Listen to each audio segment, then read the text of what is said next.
Melrose Hill crash victim passed away 2 days before her 20th birthday. Hi again and welcome. This is Links 007 TV News Report, and we'll be right back with the full and exclusive details to come.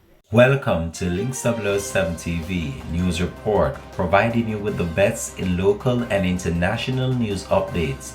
This is a place where you can get the most reliable and informative news information. Links 007 TV News Report. Welcome back and thanks for joining us. This is Links 007 TV News Report.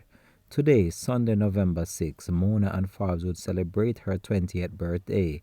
Instead, her family and friends will now have to plan her funeral after a tragic car crash claimed her life on Friday on the Melrose bypass in Manchester.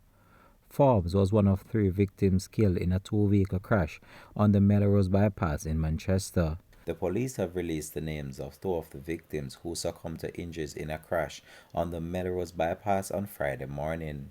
The deceased have been identified as 20-year-old Mona Ann Forbes and Eugene Dias of a Trelawney address. The identity of the other male who succumbed to injuries in the 2-vehicle crash is still unknown. Reports from the Manchester police are that at about 11:30 a.m., both vehicles were traveling in opposite direction on the roadway when a collision occurred. The police sources stated that 8 people were traveling in both vehicles. 3 of the victims who were in the taxi succumbed to their injuries at hospital. Reports are that the other 13 people were taken to hospital, where some were treated and released while others were admitted in stable condition.